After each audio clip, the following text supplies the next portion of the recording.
On the day we were supposed to get our marriage license, Selena Sterling, president of Sterling Group, showed up with her people to block us. Ethan stepped in front of me, shielding me with his body, and shot her a sideways glare. Selena, there's no way I'm marrying into your family. I've got pedigree, I've got looks, and you're turning me down for her? Her? My heart belongs to Vivian. There's no breaking up with us. Only goodbye. That very night, Sterling pulled all their investments from Ethan. Overnight, his projects were on the brink of collapse. For my sake, Ethan fought his way up and became the youngest business mogul in the capital's elite rink. From then on, they were at each other's throats in every business deal. Whenever Selena wanted to steal a project Ethan was after, she'd have me taken away right before the bidding. And Ethan would always find me, then calmly turn the tables on Sterling. Until that day, when Selena locked me inside an abandoned warehouse. Dazed and confused, I heard Ethan's voice. Where's Vivian? Weren't you the one complaining she's a burden? I'm doing you a favor. You should be thanking me. Ethan, I can wait. But my biological clock can't. A splitting pain tore through my head. The world that had always been blurry suddenly snapped into focus. That moment, I understood. In this game of power and competition, every time Ethan gave in to Selena, it was never real. It was always for profit. And me? I was nothing more than a pawn he could sacrifice if it served his interests. We can't handle it this way. Ethan's voice was heavy, exhausted, helpless. You've gone too far. You promised me that night you'd take responsibility. Now you want to back out? And now you can't bring yourself to reject me? Are you really going to stand there and say what we had was just a transaction? Ethan, stop lying to yourself. Ethan's gaze drifted past her and landed on me. His eyes were complicated, guilty, but also helpless, like he had no way out. Selena followed his gaze, turned back, and let out a cold laugh. What's the matter? Afraid she'll hear? Let me tell you something, Ethan. I don't tolerate competition. It's her or me. You can't have both. If you won't deal with this problem, I'll deal with it for you. You don't have to do this. She's not going to fight you. His words pierced my heart like needles, sending a chill through my entire body. So in his heart, I was nothing but a problem to be handled. Ethan walked over. Vivian, it's okay. I'm taking you home. He bent down to help me up, just like he always did. But just before he touched me, I gently pulled away. He immediately crouched down and looked at me closely. Vivian? Are you feeling sick? Still warm, Let me see. touch still gentle, but all I felt was distance. Because of that, 11 years ago, after an accident, I was the one who helped me. Ever since, I've been slow to react, slow to understand. And he stayed by my side. He even gave up the marriage alliance with Sterling for me. Everyone in the capital's elite circle called him a loyal, devoted man. But now I looked at his profile as he focused on me. Then my eyes fell on a spot behind his ear. There was a mark there, almost invisible. In that moment, every memory I had of him became crystal clear. She locked me up. Vivian, she acted on impulse. And besides, you're not hurt. The company has a very important project right now. I have to manage my relationship with her. It's for our future, for giving you a better life. His tone was so matter-of-fact, as if my feelings didn't matter at all. Just then, his phone rang. Take her for a full checkup. She needs rest. Don't let her wander off. I lowered my head, listening to him talk about me like I was a burden. My heart sank, little by little, all the way to the bottom. Late at night, I lay in my room, unable to fall asleep for a long time. The door jeeked open, and Ethan walked in. He carried a strange, unfamiliar perfume.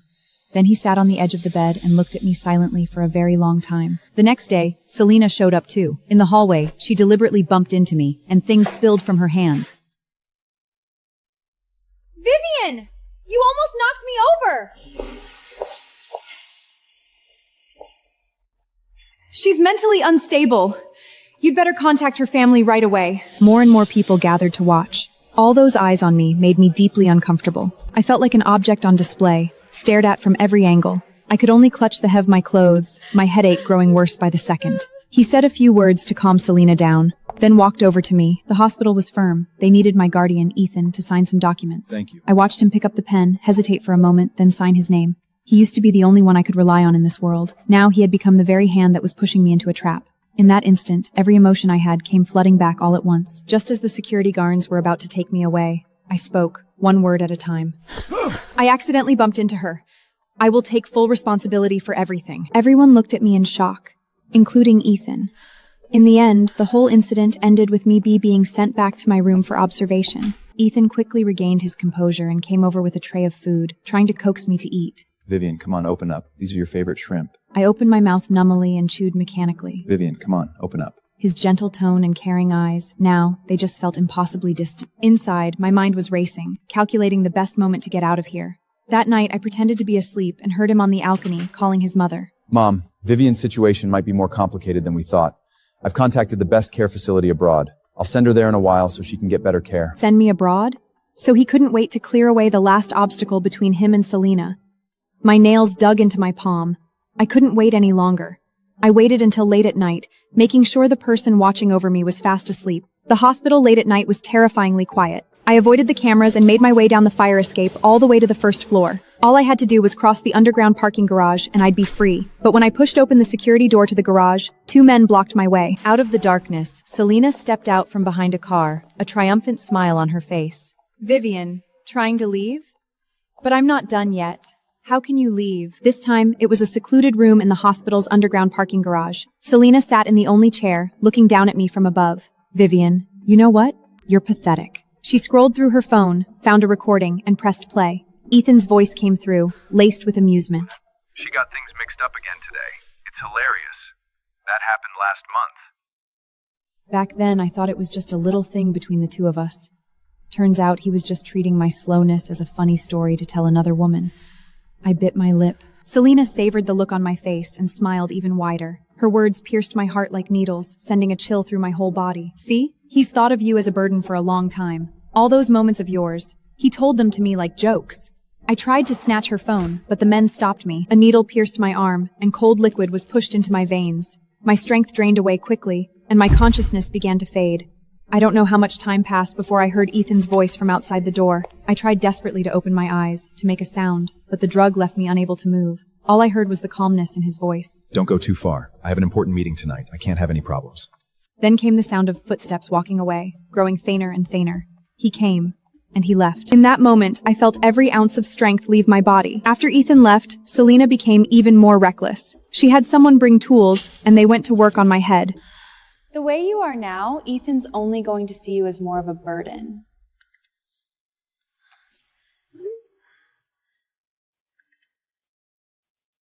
How ironic. Between the drug and sheer exhaustion, I finally lost consciousness. When I woke up again, I heard Ethan on the phone outside the door. His voice was low, but I could still make out the words. Don't worry, I'll handle this. It won't affect the project's progress at all. A burden. So in his heart, that's all I was. A burden. I don't know what the person on the other end said, but Ethan's tone softened. Yes, it's only when I'm with Selena that everything feels like it's going smoothly. As for Vivian, what I feel for her is just duty and guilt. Duty. Guilt. But not once did he say love. The last bit of hope in my heart died completely. Later, a cleaner found me and took me back to my room. I acted like nothing had happened, calmly accepting the routine, eating, resting. 3 days later, I slipped out while my caretaker wasn't paying attention. I stood at the base of the Ethan Group building and looked up at the top floor, at the office that belonged to him. Ethan, I'm here to say my final goodbye. When I walked into Ethan's office, he was talking with Selena. Selena saw me, froze for a second, then let out a cold laugh. Oh? You got out? Ethan, is this how you take care of your precious girl? Ethan straightened his clothes, surprise and panic flashing across his face. He hurried over and tried to take my hand. Vivian, why did you come here alone? I didn't answer. I just gently pulled away from his touch. The office fell completely silent. My silence said more than words ever could. Ethan's expression shifted from surprise to something more complicated, and finally to deep helplessness. Vivian, listen to me. Things aren't the way you think. Ethan, I want to go home. In the end, Ethan chose to drive me back to the Lynn family home himself. The curry his phone kept making nonstop. All fall from Selena. He rejected the calls again, his expression more and more agitated. From the Vivian saw clearly the conflict and struggle on his face. Turancevo understood. It wasn't that he didn't care about me, it was that he cared more himself. More about everything he had worked so hard to build.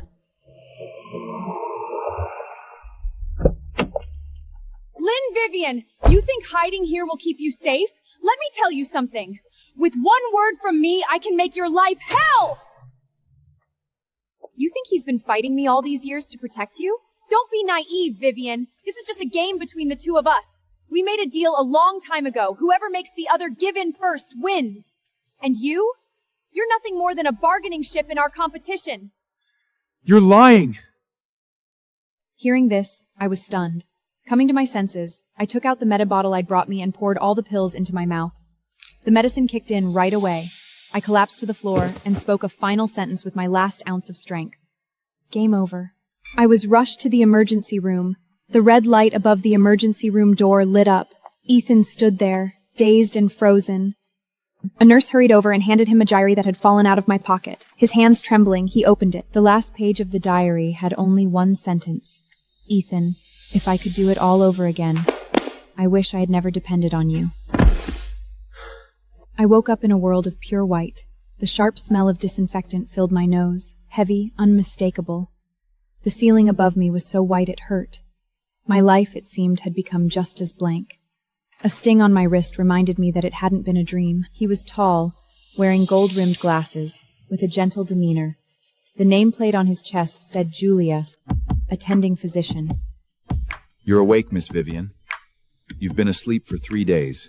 Your body is starting to recover. Hurting yourself takes a lot of emotional turmoil, but living takes even more courage. From a psychological perspective, those 5 years, you put yourself in a certain place.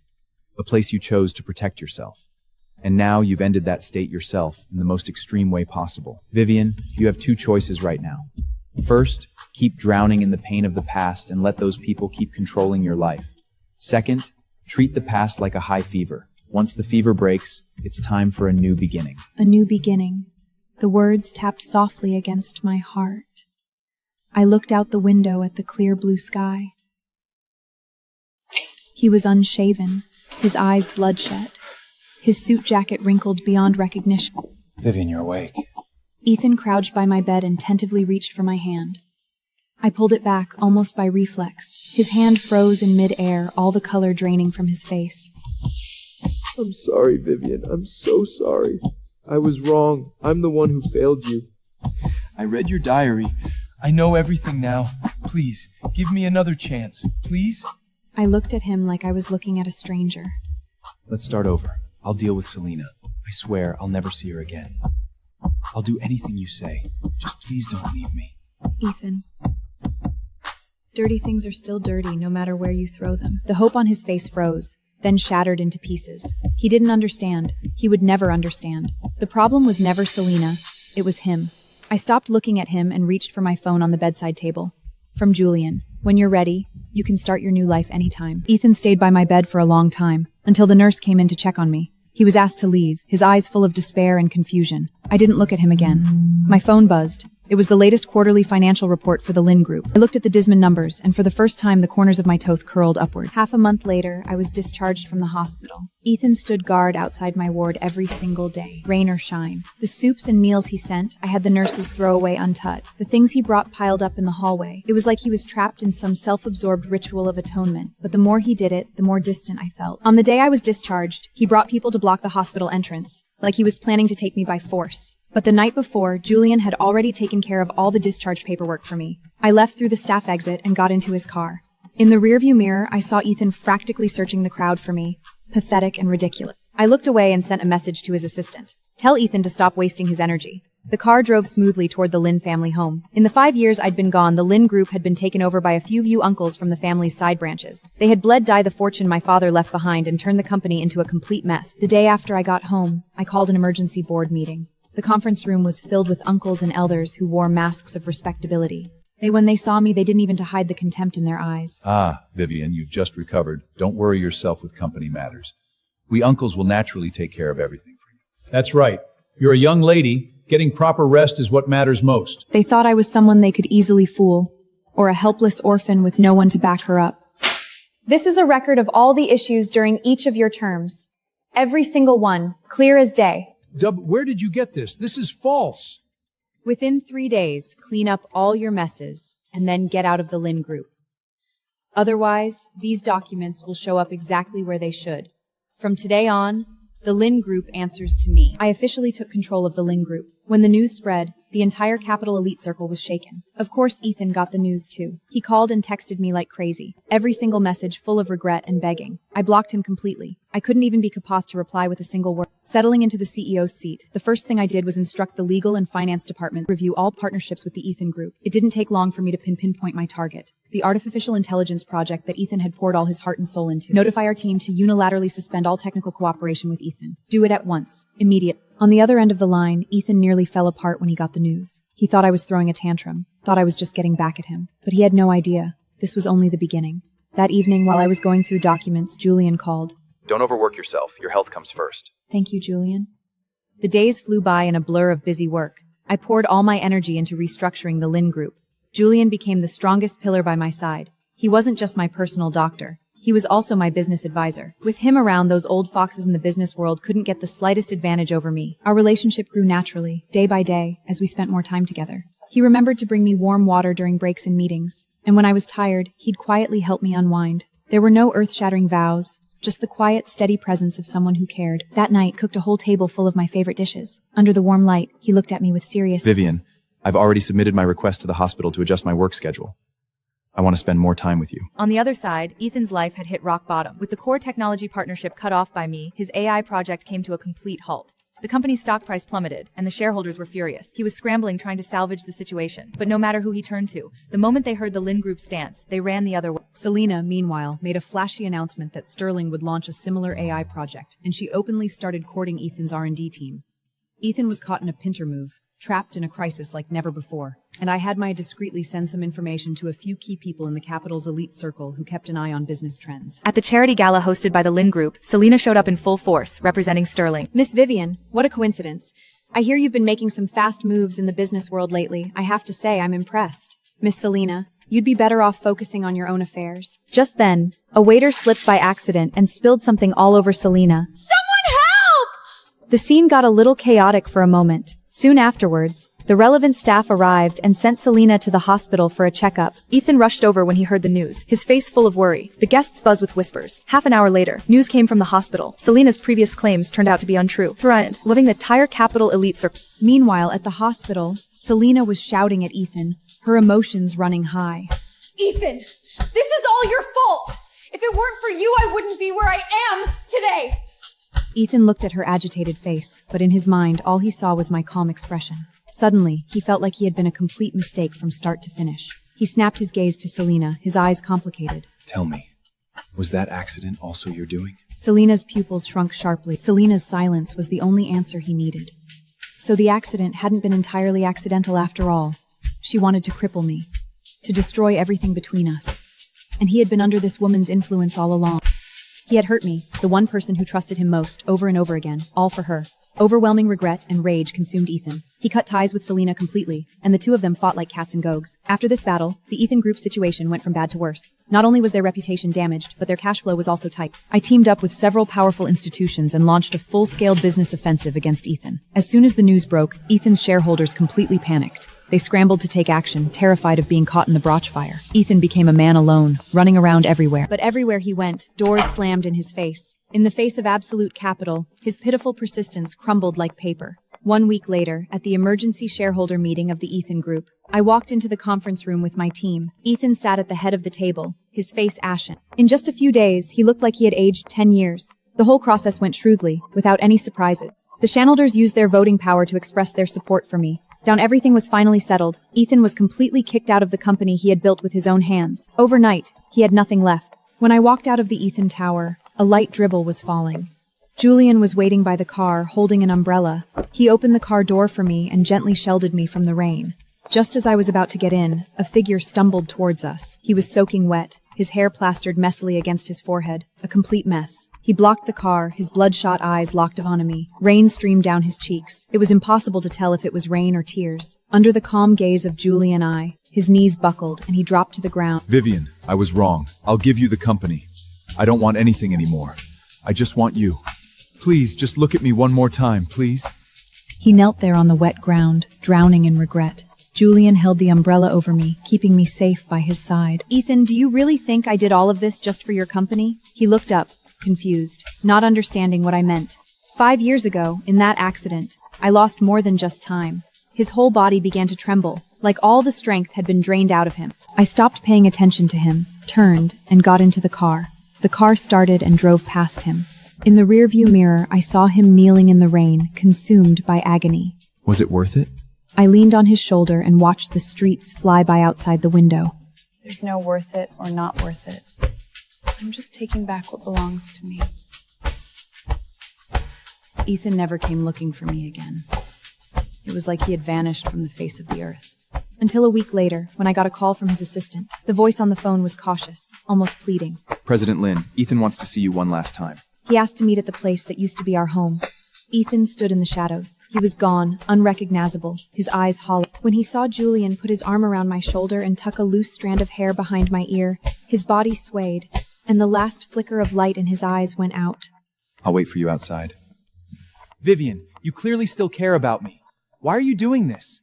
You did all of this because you wanted me to regret it, didn't you? He was still living in his own fantasy. Well, now I regret it. Please come back to me, okay? Thinking that everything I did was because I still cared about him. Ethan, you're wrong. None of this has anything to do with caring about you. Do you remember the deal you made with Selena? You used me as a bargaining shiv and played a game of who backs down first. Funny thing, I played to win too. You thought I was bidding against you, but really, I was draining your resources. You thought I terminated the partnership out of spite, but really, I was pulling away your core technology. You thought I left you isolated because I was angry. No, that was just a necessary step to make the process smoother. With every word I said, his face grew paler. He looked at me like he was seeing me for the first time, his eyes full of disbelief. So, from the moment I woke up, every single thing I did, every single word I said, it was all part of the plan. A plan to make you lose everything. As for your so-called caring, it doesn't matter to me anymore. No, that's impossible. He stumbled backward, slamming into the cold glass window. All those years we had together. Together? That was a deal, wasn't it? Your deal with Selena is over. And now my plan is over too. What? Ethan, in this plan of mine, you were never the one in control. I walked up to him. You and Selena, you're both just problems I needed to deal with. His world came crashing down in that moment. He had always thought he was the one in control, the center of it all. He looked at me, tears mixing with despair, streaming silently down his face. It's over. You lost. Outside the door, Julian opened his arms and gave me a warm hug. We left Ethan behind, got in the car, and went home. But as soon as we parked in the underground garage, a figure stepped out from behind a pillar. It was Selena. Her hair was a mess, her face haggard. She charged at me, her emotions spiraling. Vivian! You destroyed everything I had! It all happened too fast. Julian quickly stepped in front of me to shield me. Another figure rushed out from the side and threw himself in front of us. It was Ethan. I don't know when he had followed us. Ethan's body went slirated. He looked up at me, question in his eyes. But I just stood there, watching quietly. Ethan opened his mouth like he wanted to say something. I stood up and didn't look at him again. I walked over to Julian. Are you okay? I'm fine. I took his hand and turned toward our car. Julian froze for a moment, then understood what I meant. Let's go. Don't let something like this keep us from going home. He held my hand tighter and nodded. The noise of the crowd buzzed around us. I got into the car without looking back, and Julian closed the door for me. The car pulled out of the garage, leaving all the chaos behind. Outside the window, the city lights sparkled brilliantly. Julian held my hand, our fingers interweft. My new life was just beginning. Julian, let's go to the Aegean Sea. Okay, whatever you say. I leaned on his shoulder and spoke softly. 5 years later, the Aegean Sea. A little boy, about 3 years old, ran across the beach, giggling. He looked like Julian, especially those smiling eyes. I sat on a lounge chair, watching Julian chase after our son not far away. Time seemed to have been especially kind to him, leaving only a few gentle lines at the corners of his ear. He picked up our son and lifted him high into the air. The little guy laughed with excitement, his clear, bright laughter echoing across the entire beach. I smiled, stood up, and walked toward them. Julian freed one hand and naturally pulled me into his embrace. Tired? I shook my head and leaned against his warm chest. Not tired, just happy. Yes, truly happy. In these 5 years, I had almost forgotten everything about the past. That was the only real warmth he had ever truly had in his life. But he had treated it like something he could put aside. Regret grew like poison ivy in his heart, consuming him until he was barely recognizable. It was filled with pictures of me. What are you thinking about? I was thinking how wonderful it is that I met you. The people and things of the past, I could barely remember them anymore. All I knew was that the person in front of me, he is my whole life. The nights in the Aegean always came gently. The sea breeze, salty and slightly bitter, drift softly across the terrace. Noah was already fast asleep in his room, a sweet smile still on his lips. Julian handed me a warm cup of lemon water and sat down beside me. The summit in London next month. Do you really have to go in person? The Lingruppet is planning to set up an RED center in Ojo, this summit and Kusoprny. I want to negotiate in person. Then I'll go with you. What about the hospital? I've already arranged it. Nothing is more important than you and Noah. Weight of warmth rose in my heart. For the course 5 years, Julian had always been like this. Whenever I needed him, he was always there. No need for grand promises, just a look, a gesture. Next day, we began preparing for our trip to London. Company matters needed to be arranged in advance, and Noah's care had to be properly handled. Julian contacted his friends in London and arranged everything for us. 3 days before we left, I got a call from my secretary. President Lin, there's something I need to report to you. Ethan. The last asset under Ethan's name was auctioned off yesterday. Details? It's an old house his parents left him. I've heard he's been living there all these years. The buyer is a Mr. Shen, apparently a distant relative of the Shen family. The Shen family. That name hadn't appeared in my life for a very long time. After what happened 5 years ago, Selena was sent away for psychological treatment. To salvage their reputation, the Sterling family sent her abroad. I heard she was now living in some town, rarely in contact with the outside world. Where is Ethan now? Not sure. Some say he's doing odd jobs in the capital, others say he's left. Should I look into it? No need. It has nothing to do with me. I hung up and walked to the window. The Aegean Sea sparkled with ripples, so beautiful it felt unreal. What's wrong? Nothing. I was just thinking, life is really something. 5 years ago, I thought I had lost everything. 5 years later, I have so much more. Because you deserve it. London's autumn was colder than I had imagined. The summit was held at a hotel along the Thames. Entrepreneurs and investors from all over the world gathered together. By the time Julie and I arrived, quite a few people were already chatting. Miss Lin, Mr. Julian, welcome. We've reserved the best seats for you both. The conference went very smoothly. The Lin Group's European development plan attracted a lot of attention. Several investment firms expressed interest in collaborating. During a break, I stood by the floor-to-ceiling window looking out at the Thames. Miss Lin, Vivian? I turned around and saw a man around 50 years old. He was wearing a well-tailored suit with a refined, scholarly air. I'm John Carter, managing partner of Q Fund. I'm very interested in the Lin Group's plans in AI healthcare. I hope we can have an in-depth conversation sometime. We talked for about 20 minutes. Mr. Carter was very impressed with the Lin Group's technology and vision. I'm having a private gathering in Paris next week. If you're interested, Miss Lin, you're welcome to attend. Thank you. I'll think about it. There will be several top European medical experts and investors there. After the dinner, Julian and I returned to the hotel. What do you think of Mr. Carter? I looked into him. Q Fund is very influential in medical investments. 3 of the companies in their portfolio have already gone public. But I heard Mr. Carter has some connections to the Shen family. The Sterling family? More specifically, he's distantly related to Selena's mother. But that was many years ago. It shouldn't affect business decisions. In the business world, networks are complicated. As long as it didn't affect our cooperation, I didn't care. The next day's conference theme was technology and humanity. As one of the speakers, I shared the Lin Group's vision for AI in healthcare. Technology shouldn't be cold and impersonal. It should serve people and warm their hearts. When my speech ended, warm applause filled the room. Well said. Just then, I noticed a figure at the back of the venery. A man is watching me quietly. Even from far away, I recognized him. It's Ethan. He had lost so much weight, he was almost unrecognizable. But those eyes, I still knew them. Our eyes met briefly across the room. He quickly lowered his head, turned, and left the venue. What's wrong? Nothing. Probably just my imagination. But I knew I wasn't imagining it. That man was definitely Ethan. Why was he in London, and why was he at this summit? During the dinner, I was a little distracted. Do you want to go back to the hotel and rest? I'm fine. But Ethan's eyes kept appearing in my mind, empty, desperate, and filled with some kind of obsession. Halfway through the dinner, I got up and went to the restroom. In the hallway, I saw him again. He was standing by a window, looking out at the night view.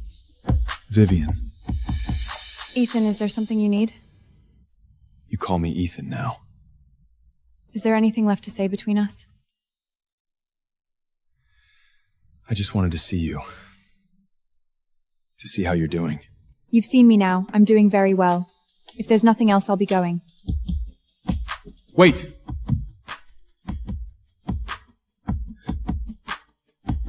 I know I have no right to say anything. I know I was wrong. So wrong it's beyond belief.